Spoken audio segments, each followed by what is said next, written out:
Il existe une différence brutale entre être isolé contre son gré et choisir de s'isoler consciemment. La science est en train de découvrir que ce sont des processus neurologiques complètement différents.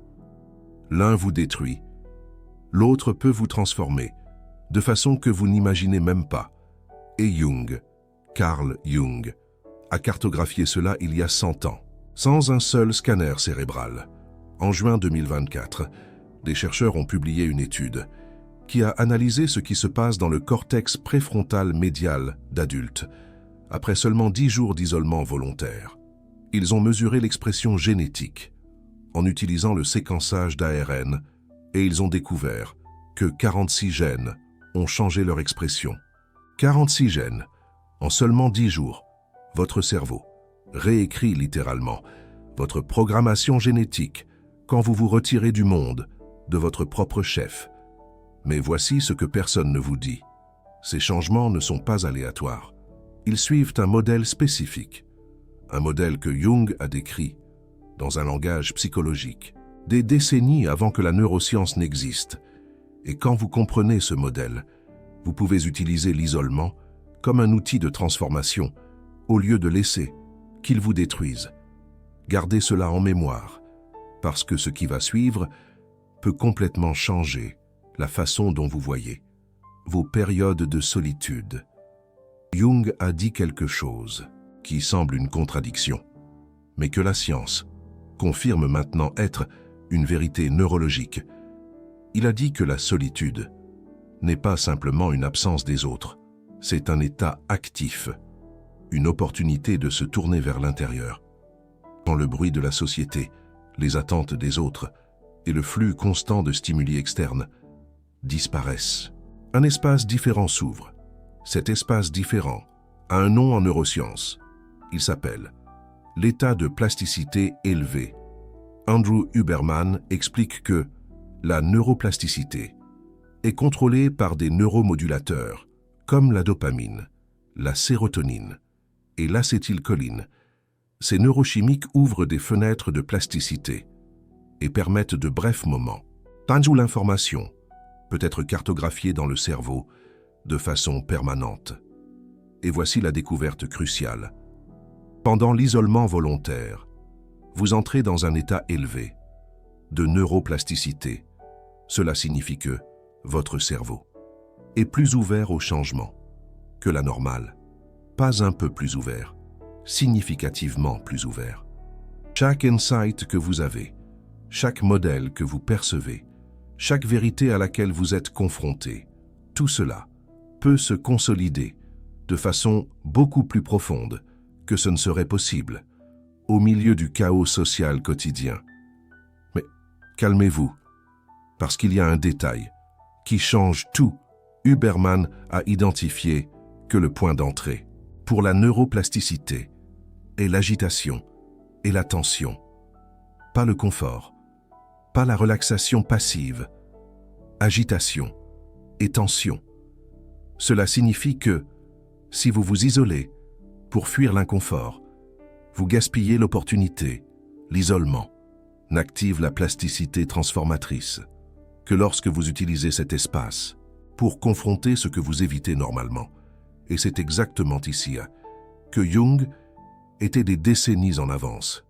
Il a dit que, quand la demande d'individuation apparaît, cela signifie au revoir à la conformité personnelle avec le collectif et l'entrée dans la solitude, dans le claustrat du moi intérieur. Il décrivait ce qui se passe neurologiquement quand vous vous retirez, pour vous confronter à vous-même. Le claustrat du moi intérieur est l'espace où l'ombre devient visible. Jung a découvert que, dans les moments de solitude, quand les masques sociaux usuels sont abaissés, l'ombre a tendance à devenir plus visible. Vous commencez à percevoir des attitudes ou des sentiments en vous-même que vous n'aimez pas ou que vous trouvez embarrassants. Confronter l'ombre requiert du courage. Ce n'est pas une métaphore, c'est de la neurobiologie, le réseau du mode par défaut de votre cerveau qui traite l'autoréflexion et la narration personnelle opère différemment. Quand vous êtes isolé, sans les stimuli sociaux constants, sans la nécessité de maintenir la persona activée, ce réseau peut finalement traiter le matériel qui reste normalement supprimé. Des chercheurs ont découvert que les empreintes neurales de la solitude peuvent être observées dans l'architecture intrinsèque du cerveau humain, la connectivité à l'intérieur et entre les réseaux, spécifiquement ceux impliquant les systèmes préfrontal, limbique et temporal, prédit la solitude. Ces connexions sont cruciales pour le contrôle cognitif, le traitement émotionnel et la perception sociale. En d'autres termes, quand vous vous isolez, la façon dont différentes parties de votre cerveau communiquent entre elles change. Et ce changement peut être pour le meilleur ou pour le pire, dépendant de ce que vous faites avec l'espace que l'isolement crée.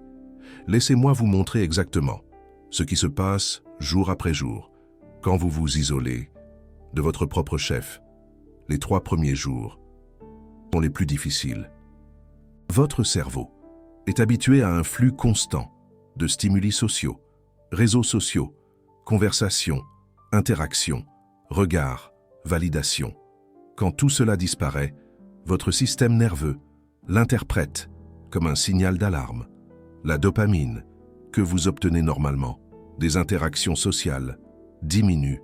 Vous pouvez ressentir de l'inquiétude, de l'anxiété, une volonté intense de prendre votre téléphone et de vérifier vos messages. Ce n'est pas de la faiblesse, c'est un sevrage social. Votre cerveau est calibré pour un niveau de stimulus qui soudainement n'est plus disponible. Et ce sevrage, bien qu'inconfortable, est exactement ce qui ouvre la porte à la transformation. Huberman explique que l'urgence et le focus sont ce qui favorise les neurochimiques, qui déclenchent la plasticité neurale. Les changements cérébraux les plus puissants se produisent quand vous vous concentrez, avez un sens interne d'urgence et dormez suffisamment. Pendant ces premiers jours d'inconfort, vous expérimentez exactement cette urgence. Votre système est en état d'alerte et c'est cet état d'alerte qui ouvre la plasticité. Voici l'erreur que la plupart des gens commettent. Ils interprètent l'inconfort comme un signal qu'ils doivent revenir en arrière. Ils pensent qu'ils font quelque chose de mal. En réalité, l'inconfort est un signal que le processus fonctionne. C'est la tension que Huberman identifie comme point d'entrée pour le changement neural. Jung le savait intuitivement. Il a décrit sa propre période d'isolement, après avoir rompu avec Freud. La conséquence de ma résolution de suivre les images internes et mon implication avec des choses que ni moi ni personne ne pouvait comprendre fut une solitude extrême. Il n'a pas fui cette solitude extrême. Il est resté dedans. Et c'est exactement cela qui a permis la transformation. Du jour 4 au jour 10, quelque chose commence à changer. L'inconfort initial commence à laisser place à quelque chose de différent. Votre cerveau s'adapte à la nouvelle ligne de base. L'étude de 2024 a montré que, dans cette période, les 46 gènes dans le cortex préfrontal médial ont déjà altéré leur expression. Vous n'êtes plus la même personne, neurologiquement, que vous étiez quand vous avez commencé. Les chercheurs ont observé que les animaux isolés ont exhibé une sociabilité réduite et une préférence pour la nouveauté sociale réduite, mais ont augmenté l'interaction sociale quand elle se produisait sans changement dans l'agression, l'anxiété ou l'activité dépressive. C'est fascinant. L'isolement n'a pas rendu ces animaux antisociaux. Il a changé la qualité de leurs interactions, traduit en termes d'expérience humaine. Après une semaine d'isolement volontaire, vous pourriez découvrir que vous désirez moins d'interactions, mais que les interactions que vous avez deviennent plus intenses, plus présentes, plus significatives.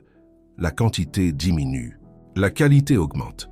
Jung a décrit cela comme le processus de différenciation. Vous vous différenciez de la masse collective, non pas parce que vous devenez supérieur, mais parce que vous devenez plus vous-même. Et plus vous devenez vous-même, moins vous avez besoin de validation externe constante pour savoir qui vous êtes, comme dirait Antoine de Saint-Exupéry. On ne voit bien qu'avec le cœur. L'essentiel est invisible pour les yeux. Jung a cartographié 4 phases alchimiques qui se produisent pendant la transformation psychologique.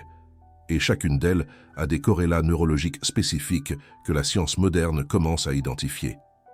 Andrew Huberman valide ces observations avec la science. La première phase est nigredo, le noircissement. C'est le moment où l'ego commence à mourir.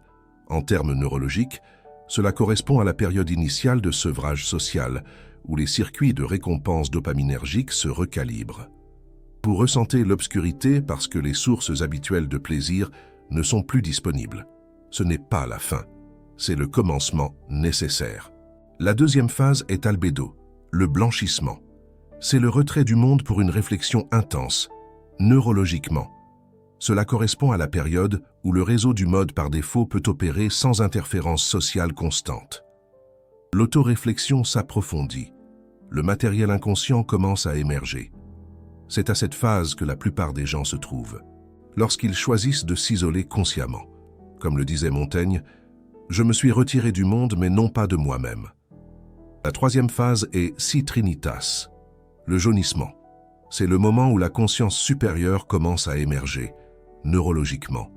Cela correspond à la phase où de nouveaux modèles de connectivité entre les réseaux cérébraux se forment. Les intuitions commencent à se consolider. La clarté augmente. La quatrième phase est rubédo, le rougissement. C'est l'union des opposés et la renaissance complète. Neurologiquement, cela correspond à l'intégration réussie de nouveaux modèles qui sont maintenant stables et permanents. La transformation est complète. C'est un peu comme la résilience dont parle Boris Cyrulnik. Le problème est que la plupart des gens restent coincés dans la phase de nigredo ou d'albédo. Ils expérimentent le noircissement initial ou la réflexion intense, mais ne savent pas comment progresser vers les phases suivantes.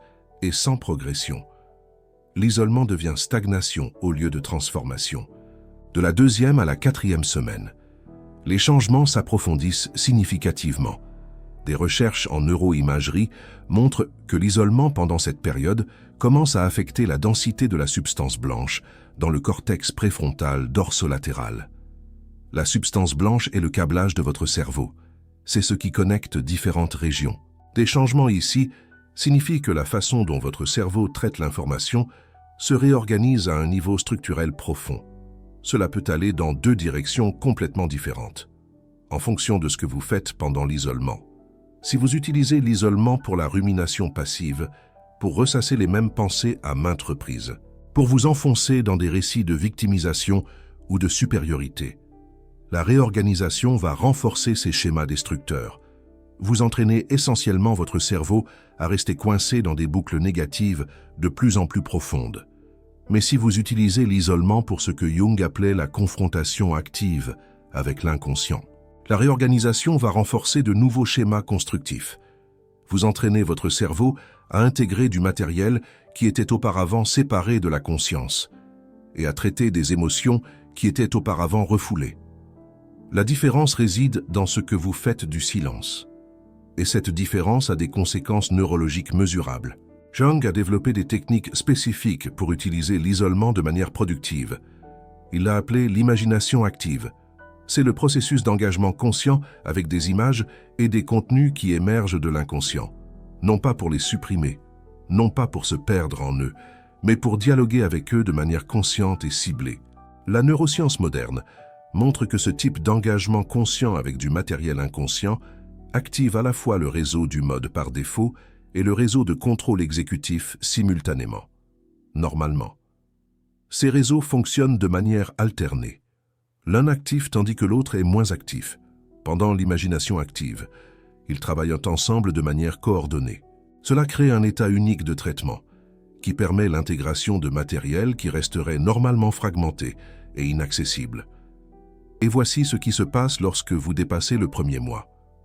Une étude de 2025, publiée dans Nature Communications, a examiné les effets de l'isolement social pendant le développement précoce chez des souris. Ils ont découvert que l'isolement conduit à une ségrégation réduite des réseaux cérébraux, affectant notamment les réseaux olfactifs et visuels. Chez l'homme, des effets analogues ont été observés dans les systèmes préfrontal, limbique et temporal. La ségrégation des réseaux est la façon dont votre cerveau maintient différentes fonctions séparées et organisées.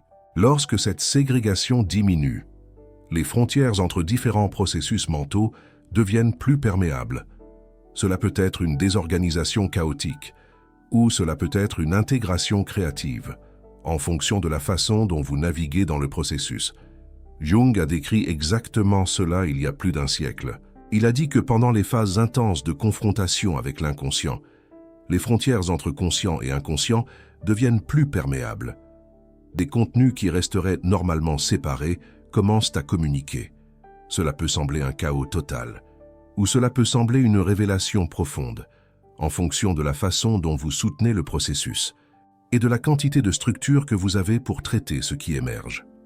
Les chercheurs ont également découvert des modifications structurelles dans 2 régions cérébrales critiques pour les interactions sociales normales et le contrôle émotionnel, le cortex préfrontal et l'amygdale.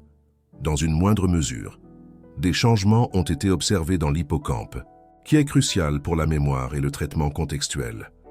Le volume total de l'amygdale était constamment plus élevé en réponse à l'isolement social. L'amygdale est votre centrale de traitement émotionnel. Une augmentation de son volume peut signifier que vous traitez plus de matériel émotionnel que vous ne le feriez normalement dans des circonstances sociales normales. Cela correspond exactement à ce que Jung décrivait. Lorsque vous vous retirez du monde, les émotions qui sont normalement supprimées par l'activité constante et les demandes sociales commencent à émerger avec force. Ce n'est pas un problème, c'est le but. La question est de savoir si vous avez la structure pour traiter ce matériel, ou s'il va vous submerger et provoquer un effondrement au lieu d'une intégration. Jung a été très clair à ce sujet. Il a dit que confronter l'ombre est essentiel pour atteindre la plénitude psychologique. Supprimer l'ombre conduit à un conflit interne et à un déséquilibre croissant au fil du temps. En revanche, reconnaître et intégrer ces aspects cachés mène à une plus grande acceptation de soi, libère l'énergie qui était utilisée pour la répression et débloque des forces cachées qui peuvent être utilisées de manière constructive. La clé réside dans la reconnaissance et l'intégration consciente, et non dans la submersion passive ou la suppression active, si vous êtes en isolement, et que des émotions difficiles surgissent. C'est le signe que le processus fonctionne correctement. Votre cerveau utilise cet espace pour traiter ce qu'il ne parvient pas à traiter au milieu de la vie sociale constante. La question n'est pas d'éviter ce matériel, ni de le fuir. La question est de savoir comment vous vous reliez consciemment à lui. Carl Jung a développé ce qu'il appelait « maintenir l'attention des opposés ». Lorsque des éléments contradictoires surgissent, vous ne choisissez pas un camp immédiatement. Vous ne supprimez pas ce que vous n'aimez pas, et vous n'amplifiez pas ce que vous aimez. Vous maintenez les deux consciemment. Vous maintenez la tension sans la résoudre prématurément. Et de cette tension soutenue, quelque chose de nouveau peut émerger. Quelque chose qui transcende les deux opposés originaux. La neuroscience montre maintenant que ce processus de maintien de la tension correspond à l'activation simultanée de circuits qui s'inhibent normalement mutuellement. C'est inconfortable neurologiquement, parce que cela va à l'encontre du schéma habituel du cerveau de résoudre la tension rapidement. Mais c'est exactement cet inconfort soutenu qui permet de nouvelles synthèses et intégrations, qui ne seraient pas possibles autrement. Voici ce qui se passe lorsque l'isolement se prolonge au-delà de la période recommandée, sans les pratiques adéquates. Des études montrent qu'un isolement chronique prolongé peut causer une détérioration réelle dans des circuits essentiels. Une moindre densité de substances blanches dans le cortex préfrontal dorsolatéral est fortement associée à une dérégulation émotionnelle croissante. Une connectivité altérée entre les systèmes préfrontal, limbique et temporal peut rendre progressivement plus difficile le contrôle cognitif et le traitement émotionnel sain. Jung a mis en garde contre cela, en utilisant un langage complètement différent, mais décrivant le même phénomène. Il a dit que vous ne pouvez jamais arriver à vous-même en construisant une cabane de méditation au sommet du Mont Blanc. Vous serez visité uniquement par vos propres fantômes. Et cela n'est pas l'individuation. C'est une fuite déguisée en spiritualité. L'isolement est un outil. Les outils ont une utilisation appropriée et des limites d'application. Vous n'utilisez pas un marteau pour serrer des vis. Vous n'utilisez pas l'isolement comme style de vie permanent. Lorsque l'objectif déclaré est la transformation requiert un retour éventuel et l'intégration de ce qui a été découvert. La phase d'albédo que Jung a décrite, le retrait du monde pour une réflexion intense, est exactement cela, une phase transitoire, pas une destination permanente. Elle est suivie par d'autres phases, Citrinitas et Rubedo, qui requièrent un retour au monde et l'intégration pratique de ce qui a été découvert pendant le retrait. Alors, quelle est la durée idéale pour un isolement volontaire transformateur?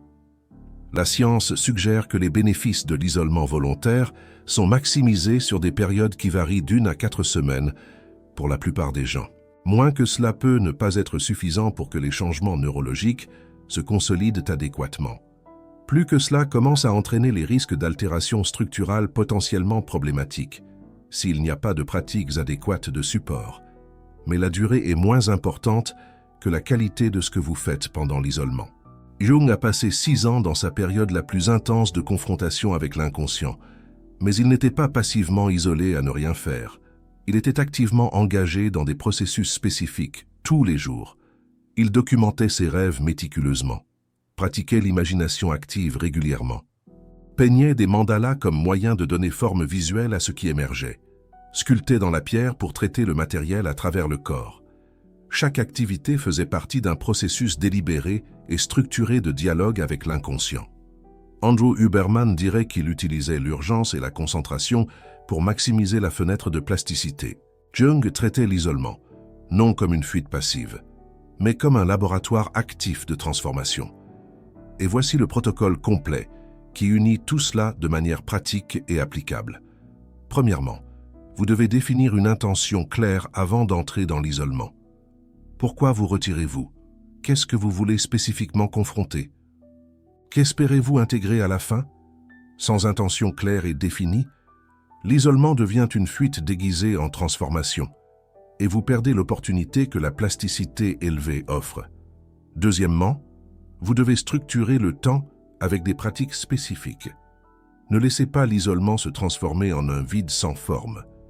Ayez des horaires définis pour des pratiques spécifiques tout au long de la journée.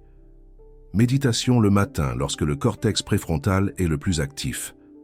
Journaling après la méditation pour capturer des intuitions. Imagination active dans l'après-midi lorsque l'esprit est plus réceptif. Exercice physique pour traiter le matériel à travers le corps. Sommeil adéquat pour consolider les changements neuraux. La structure empêche que vous ne tombiez dans la rumination passive et maintient l'engagement actif qui maximise la plasticité. Troisièmement, vous devez préparer un soutien pour quand du matériel difficile surgira. Cela peut être un thérapeute que vous pouvez contacter si nécessaire, un ami de confiance qui sait ce que vous faites et peut vous aider à traiter, des ressources écrites que vous pouvez consulter quand vous sentez que vous perdez le cap. Jung avait son livre rouge, où il documentait absolument tout ce qui émergeait. Vous avez besoin d'une forme équivalente de donner forme concrète à ce qui émerge de l'inconscient. Quatrièmement, vous devez surveiller activement les signes que l'isolement est en train de devenir pathologique plutôt que transformateur. Si après 2 semaines vous êtes plus confus au lieu d'être plus clair, plus anxieux au lieu d'être plus centré, plus perdu au lieu d'être plus trouvé, plus fragmenté au lieu d'être plus intégré, c'est un signe clair pour ajuster quelque chose. Peut-être raccourcir la période, peut-être chercher un support externe, peut-être changer les pratiques que vous utilisez. Cinquièmement, vous devez planifier le retour dès le début de l'isolement. Comment allez-vous réintégrer ce que vous avez découvert dans la vie sociale pratique? Quels changements concrets comptez-vous faire dans des relations spécifiques? Quels modèles comportementaux voulez-vous transformer? L'isolement sans plan clair de retour n'est pas un voyage de transformation. C'est une fuite qui se déguise en croissance. Sixièmement, vous devez accepter profondément que les premiers jours seront intensément inconfortables. N'interprétez pas l'inconfort comme un échec ou un signe que vous faites quelque chose de mal. Interprétez-le comme un signe clair que vous sortez de la zone de confort neurologique qui maintenait les mêmes schémas répétitifs. La tension et l'inconfort sont le point d'entrée pour un changement réel. Septièmement, vous devez utiliser le silence pour une confrontation active et non pour un confort passif. Si votre isolement se transforme en simple paix passive, sans défi interne, sans matière difficile qui émerge, vous évitez peut-être le verra et travail au lieu de le faire. La paix véritable et durable vient après la confrontation avec l'ombre, pas à sa place. Huitièmement, vous devez pratiquer ce que Huberman appelle la plasticité adaptative autodirigée. Cela signifie diriger consciemment la réorganisation neuronale, au lieu de la laisser se produire aléatoirement ou chaotiquement. Vous le faites en vous concentrant intentionnellement sur les schémas spécifiques que vous voulez changer et sur les vérités spécifiques que vous voulez intégrer, en utilisant l'état de plasticité élevé de manière stratégique. Carl Jung disait qu'après des périodes d'isolement, de confrontation et même de désespoir, vient le potentiel d'une renaissance véritable. Ce n'est pas seulement se sentir mieux temporairement. Cela signifie une transformation intérieure profonde et permanente, un renouveau psychologique et spirituel qui change qui vous êtes au niveau fondamental. Il croyait fermement que les crises et les défis contiennent les graines d'une croissance profonde, s'ils sont abordés correctement. Comme le disait si bien Montaigne, votre cerveau devient littéralement différent pendant un isolement volontaire bien mené. 46 gènes changent leur expression en seulement 10 jours. La connectivité entre les réseaux cérébraux se réorganise progressivement. L'amygdale traite plus de matériel émotionnel que ce qui serait normalement possible. Le cortex préfrontal restructure ses priorités et ses schémas de traitement. La question n'est pas de savoir si vous allez changer pendant l'isolement. Vous allez changer inévitablement. La question cruciale est de savoir si vous allez diriger ce changement consciemment ou le laisser se produire chaotiquement, sans direction, comme un bateau sans gouvernail au milieu de la tempête. Carl Jung a cartographié le territoire psychologique il y a plus de 100 ans, en utilisant un langage symbolique et poétique. La neuroscience moderne confirme maintenant qu'il décrivait des processus réels, avec des conséquences mesurables et observables dans le cerveau physique. Et vous pouvez utiliser cette connaissance combinée des deux traditions pour transformer des périodes de solitude en catalyseurs puissants de croissance, au lieu de spirales de détérioration et d'isolement pathologique. La solitude n'est pas une absence vide, c'est une présence avec vous-même. Ce que vous faites avec cette présence détermine complètement si l'isolement vous construit ou vous détruit, s'il vous transforme ou vous fragmente. Ces dernières minutes, vous avez découvert quelque chose que la plupart des gens ne comprendront jamais de toute leur vie. Vous avez vu comment l'isolement volontaire diffère neurologiquement de l'isolement forcé. Vous avez appris la chronologie détaillée des changements cérébraux jour après jour. Vous avez compris pourquoi les premiers jours sont intensement inconfortables et pourquoi cet inconfort est une partie essentielle du processus, pas un signal d'erreur ou d'échec. Ce type de synthèse profonde n'existe nulle part ailleurs. Connectez ce que Carl Jung a découvert il y a 100 ans avec les études de neuroimagerie de 2024 et 2025. Montrez comment l'ombre psychologique se relie à l'amygdale physique, comment l'individuation se relie à la plasticité neuronale.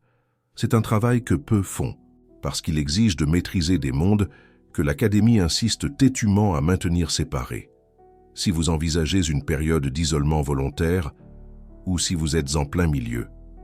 Cette information peut faire la différence cruciale entre transformation véritable et détérioration progressive. Et si cela vous a aidé à comprendre ce qui se passe avec vous, considérez soutenir ce travail grâce au Super Thanks. Chaque fois que vous cliquez sur le cœur doré, vous dites « Continuez à faire ce pont entre psychologie profonde et neurosciences. Continuez à révéler ce qui est enterré entre des disciplines académiques séparées. Continuez à traduire Carl Jung dans le langage du cerveau et Huberman dans le langage de l'âme. » Dans les commentaires, dites-moi, avez-vous déjà passé par une période d'isolement volontaire? Qu'avez-vous découvert sur vous-même pendant ce temps? Combien de jours cela a duré? Et qu'est-ce qui a changé en vous après? Ou vous planifiez une période comme ça? Et cette information a changé comment vous allez aborder l'expérience? Votre expérience peut être exactement ce que quelqu'un d'autre avait besoin d'entendre, pour comprendre que l'inconfort initial n'est pas un échec. C'est le point d'entrée nécessaire pour une transformation véritable. Carl Jung s'est isolé pendant 6 ans et a émergé avec les théories qui ont changé la psychologie pour toujours. Huberman a prouvé scientifiquement que chaque cerveau est capable de plasticité adaptative autodirigée. Et vous vivez cette possibilité maintenant même. La seule question qui reste est: allez-vous utiliser le silence pour fuir vous-même? Ou pour confronter qui vous êtes, vraiment? Pour échapper à qui vous êtes? Ou pour découvrir qui vous pouvez devenir? Votre cerveau attend votre réponse. Et 46 gènes sont prêts à changer quand vous déciderez de faire le premier pas.